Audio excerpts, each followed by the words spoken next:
Last month, American Special Forces executed a secret raid in the Indian Ocean. They weren't hunting Somali pirates. They were targeting a commercial vessel carrying weapons components from China, bound straight for Iran.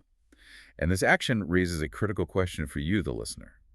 What happens when American warships decide that international law is just a suggestion when it comes to stopping missile parts headed for our biggest enemies? That is the perfect way to frame this. We are looking at a collision between aggressive U.S. military action and China's very calculated attempt to delegitimize America's entire naval presence. So this is a battle fought with special operators, yes, but also with legal reporting. Exactly. It's high stakes. The U.S. is disrupting a critical supply chain, China, helping Iran rebuild its ballistic missile arsenal after that war.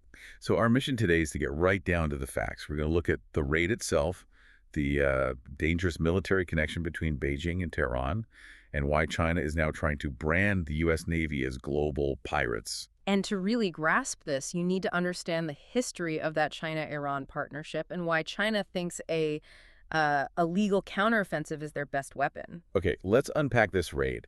This wasn't a warning shot. This was, decisive physical intervention at sea. It was. It signals a huge shift in U.S. policy. Moving beyond just, financial sanctions. Right, to directly intercepting commercial shipping on the high seas. The operation happened last month, reported in December 2025. A U.S. Special Ops team with conventional support boarded a vessel hundreds of miles off the coast of Sri Lanka. And the risk must have been incredible. Boarding a vessel with cargo from China. What was the intelligence threshold for an operation like that? It had to be rock solid. The timing was everything. It was specifically targeting Iran's effort to rebuild after the 12-day war in June. Right. That conflict did heavy damage to their nuclear and missile facilities. Heavy and specific damage. So Iran had this urgent need for very specific replacement parts, and the U.S. was simply not willing to let them rebuild that capability. And the cargo itself. It wasn't fully assembled rockets, which would have been too obvious. Yeah. Much harder for China to deny. Exactly. So they focused on these dual-use components. What does that mean, really, and why are they the target? The dual-use label is China's shield. It's plausible deniability. These are items that have a civilian function, but they are absolutely critical for precision military tech. We're talking gyroscopes, spectrometers. Let's talk about the gyroscope for a second. Mm-hmm. Why is that single piece of equipment so vital for Iran? A gyroscope is the heart of a missile's guidance system. You can launch a crewed rocket, sure, but to hit a specific target from miles away, you need these incredibly precise gyroscopes to keep it on course. So China is basically providing the brains for the operation. They turn an inaccurate rocket into a precision weapon. That's the long and short of it. And intelligence confirmed these parts were headed to Iranian companies known for missile procurement. The military end use was clear. And I read the vessel was allowed to continue on its way. Only after the sensitive components were secured, confiscated, or destroyed. This is the first known time the U.S. has done this with Chinese origin cargo bound for Iran in years. It shows how seriously they're taking this network. And it's part of a bigger picture, isn't it? A more aggressive enforcement strategy. It is. Lawmakers have already flagged huge shipments, I think something like 2,000 tons since September of sodium perchlorate. Which is a key ingredient for solid rocket fuel. The key ingredient, and that's a clear breach of UN sanctions. You also saw the seizure of that oil tanker off Venezuela a few weeks before this raid. So Washington is prepared to enforce what they call long-arm jurisdiction.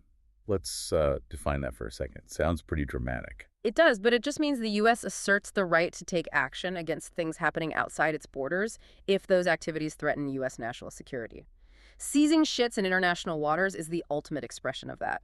But when you take such an assertive military stance, you have to expect pushback. And China's response, it's not military, it's legal, it's rhetorical. They're trying to delegitimize the entire foundation of American naval power. That's the goal. It started back in August 2025, a few months before the raid.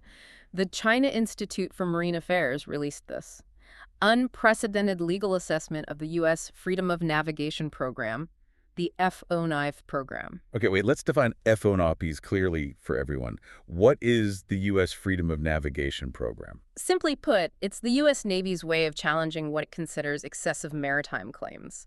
So if a country says, you have to ask permission to sail your warship through our territorial waters, the U.S. Navy will just sail a warship through without asking. To make the point that they don't accept that rule. To reinforce the global standard of free navigation.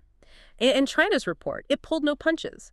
It said U.S. FONAPs lack a basis in international law and are just modern gunboat diplomacy. They're arguing the U.S. is just inventing legal concepts, right? Yeah. Things like high seas corridor in the Taiwan Straits. Exactly. They claim the U.S. uses these terms to undermine the rights of coastal states. But the real core of the fight is about the territorial sea, that 12 nautical mile zone off the coast. That's the crux of it. It is. Under international law, specifically the UN Convention on the Law of the Sea, or UNCLOS ships have innocent passage, but China and about 40 other countries demand prior notification for warships. And the U.S. flat out rejects that requirement. Completely. They see it as a roadblock to global mobility. And challenging China on that specific point has been the primary target of U.S. FONOPs since around 2007. And the numbers show it. I mean, since the early 90s, the U.S. has challenged over 15 countries a year. But China has been the #1 target for the last decade. And this legal offensive lets China claim the moral high ground even while ignoring their own double standards. How so? Well, China insists the U.S. military should have freedom of overflight through other countries' air defense identification zones, these ADIZs. These are the self-declared zones where a country demands identification from aircraft. Right, so they want that freedom for themselves. But the second Chinese military planes conduct routine flights in international airspace inside the A to Z of, say, Japan or South Korea. The U.S. calls it an intrusion or a provocation. It's a classic case of wanting the protection of the system for themselves while working to tear it down for everyone else. They cry piracy when they're the ones caught funneling weapons. Which brings us right back to the threat that started all this, that deep military pipeline between China and Iran. This isn't a new relationship. Not at all. It's an enduring strategic partnership. It really solidified back in the late 1980s, right after the Iran-Iraq War. China started supplying Iran with missiles, ballistic, cruise, anti-ship. But the relationship changed over time. It went from just selling whole weapons to something more subtle. It did. As Iran's own program got better, China shifted its role. They started providing the high-tech expertise and components, exactly the kind of stuff seized in the Indian Ocean. They helped with propulsion, with guidance systems. In exchange for what, primarily? Discounted Iranian oil. It's a symbiotic relationship. And that tech transfer was crucial for missiles like Iran's Shahab-3 and Fatah-110. They have Chinese DNA all over them. And of course, Iran doesn't keep that technology to itself. They are notorious for arming their proxies. Absolutely. Iran proliferated copies of Chinese missiles, like the C-802 anti-ship missile to the Houthis in Yemen and Hezbollah in Lebanon. Those are now direct threats to U.S. allies and global shipping. So fast forward to today. After the damage from that June 2025 conflict, this component flow is more critical than ever for Iran. It's their lifeline. Their proxies are weakened, their missile sites are damaged, they desperately need outside help to restore what they call credible deterrence, and Russia is, a bit preoccupied with Ukraine. So their resources are drained. Which leaves China's military-industrial complex as the only real partner that can meet the IRGC's urgent needs, especially for high-precision parts like those gyroscopes. And this leads to a fascinating final point about U.S. strategy. Its relationship with UNCLOS, the foundational treaty for all of this. Yes, the U.S. has never actually acceded to the UN Convention on the Law of the Sea. Which is what China always cites to condemn the U.S. And that lack of ratification is a kind of strategic superpower. By staying outside the treaty but positioning itself as an enforcer of it, the U.S. gains enormous legal flexibility. How does that flexibility play out in an action like this raid? It lets the U.S. pick and choose. It can enforce the parts of international law that support global stability, like freedom of movement, while rejecting the parts that might constrain its naval power. So it can enforce its own definition of freedom of navigation with military force when it needs to. Bypassing the legal handcuffs that other nations have accepted, it's America defining the rules of the road to protect its interests, even if its adversaries call those actions illegal. Which creates these two totally colliding narratives. On one hand, you have decisive U.S. military action to stop weapons flowing to a hostile regime. And on the other, you have China screaming piracy and hegemony while they're the ones secretly supplying the illicit parts in the first place. The U.S. is using its naval superiority to enforce the order it needs to protect its allies and its interests, period. And that assertive, unilateral policy comes with a profound trade-off. And for you, the listener, the critical question is this. In a world where rivals like China and Iran actively undermine global security, should America prioritize following global conventions like UNCLOS?